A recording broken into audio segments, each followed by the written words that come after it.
Every once in a while, there is a book that grabs your mind as revelation. In my life, one such book is The Gods of Eden by William Bramley, first published in 1989. William Bramley was then 36 years old, an older student in law school at Santa Clara University in California. Between high school graduation and law school, he had gotten a Bachelor of Arts degree in sociology because he was always fascinated by the political and war dynamics of human societies.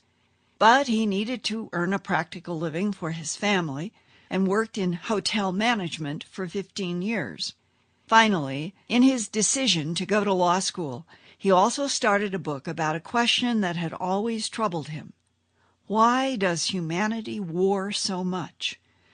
To William Bramley's great surprise, the more he read about wars as far back as Mesopotamia, he also found a reoccurring theme of strange lights and aerial objects in the sky, sometimes connected by eyewitnesses to foul-smelling mists on the ground.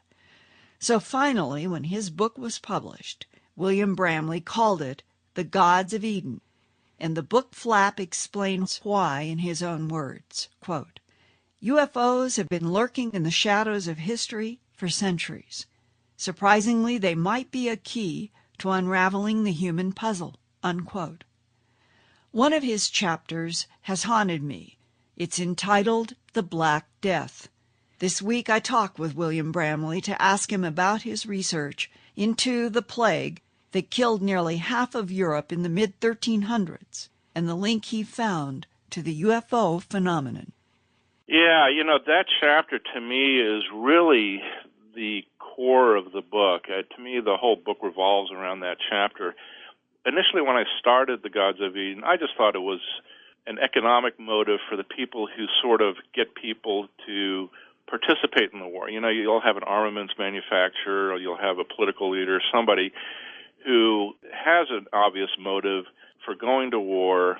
But then I started getting into the religious beliefs that trigger war. You can get people to go to war over religious beliefs, and that's really obvious today in the people who will be suicide bombers, the Islamic suicide bombers and all of that. A certain type of religious belief seems to especially trigger that, and that's these apocalyptic beliefs in the end of the world and a Messiah. And that seems to, for a lot of people, enough to get them to participate in warfare, thinking that they are part of this grand apocalyptic scenario. So then I looked at, okay, well, where did all of these apocalyptic beliefs come from? And then you trace the origin of the Christian apocalyptic belief, the Jewish beliefs, even maybe the Islamic beliefs, and they all trace down to these angels and these entities that come from the sky and instill these beliefs in certain prophets, and then these prophets go out and get everybody very excited about them. So that's when I finally hit Sitchin and some of these books about the ancient astronauts, that these could be UFOs. At that point, I thought, this is getting pretty wild. Whoever these UFOs are, they are here deliberately instilling religious beliefs that easily trigger people into going to war with each other. And I was really on the fence about that because I started reading more of the UFO literature. A very common idea is that the UFOs are more benign. They're here to help us, but the reason they stay in the background is because we're so warlike, they don't want to risk being attacked. There's a reason for them staying in the background, which is more benign. I couldn't really decide which way is it. And then I thought, okay, what I'll do is I'll start exploring these apocalyptic eras in human history, when you have a lot of disease and these strange religious movements arise, or a lot of warfare, and see, are there UFO reports from those eras? And one of the biggest apocalyptic eras was the Black Death. It started in the 14th century, where at least half of Europe's population was wiped out during a relatively short period. Let me just clarify for listeners that the Black Death, also known as bubonic plague and pneumonic plague, was 1347 to 1350, 4 years when all of this death occurred. Yeah, it was just an incredible apocalyptic era. So I thought, okay, well, what I'll do is I'll just go see were there any reports of unusual aerial activity during that time. I'll never forget it. I went to the UCLA Research Library, and they had like 2 or 3 books on it. The second book I looked at, I just was stunned because this author had just gone back and collected the stories that people were reporting of unusual phenomena connected to the Black Death. And this is Johannes Noel, and the book has a copyright date of 1926. It's entitled The Black Death, A Chronicle of the Plague. Correct. I was flabbergasted. What people were reporting, well, they called them comets, but they were clearly not comets from the actual descriptions. These were bright flying objects, and they were said to be spraying gas. And this was a very common thing that happened from town to town, from region to region, where you have these gases being spread, and the people at that time said, well, these are the gases, well, they called them mists, actually, and that these mists were the cause of the Black Death. In many cases, they said that they came from these objects in the sky that were spraying them, and that these reports of these bright lights spraying gas started in China, and then they continued to repeat themselves in Europe. And then you also found in his book, and a couple of others that I found after that, where people would report just simply the mists. They wouldn't necessarily see the bright lights, but they would also see mists, and in a couple of occasions, the mists were kind of bluish in color.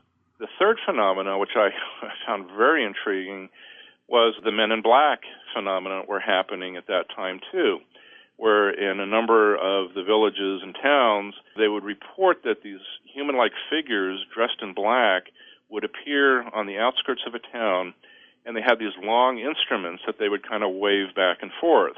And right after that, a plague would break out. Sometimes they reported these figures walking through a town with these long instruments, and right afterwards, the plague would break out in these towns.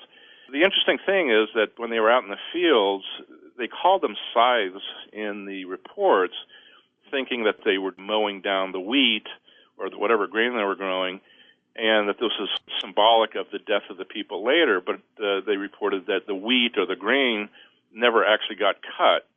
So I interpret that to be actually that they just had some instrument that they were waving around and spraying out whatever germ element that they were spraying out into the town.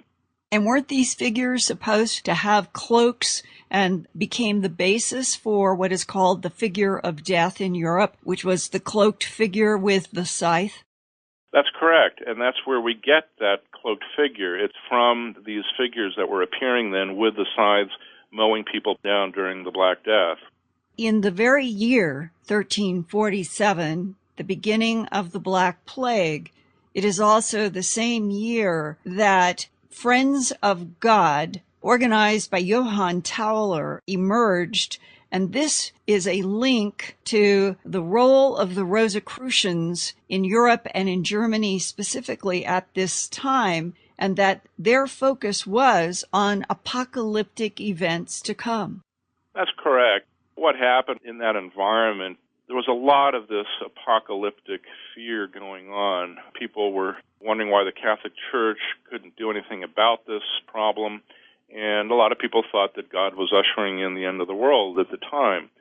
You had these rather strange, unusual organizations come up, the Friends of God being the main one that I focus on, where they had these great apocalyptic beliefs with a connection to this network of secret societies, of which the Rosicrucians were one.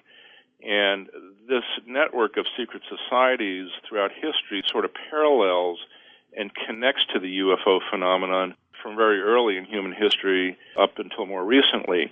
We get all of these UFO events happening in connection with the Black Death, and meanwhile, at the same time, out of this network of these secret societies comes this new apocalyptic movement, which then eventually results in the Protestant Reformation in the 16th century. Now, you have come up with a word that you're using for this outside influence in humanity's history. Can you explain what that word is and what your overall view is now of the relationship between a non-human intelligence in this planet? Yeah, I use the word custodial society or custodians, meaning an extraterrestrial society that appears to have actual custody of the Earth.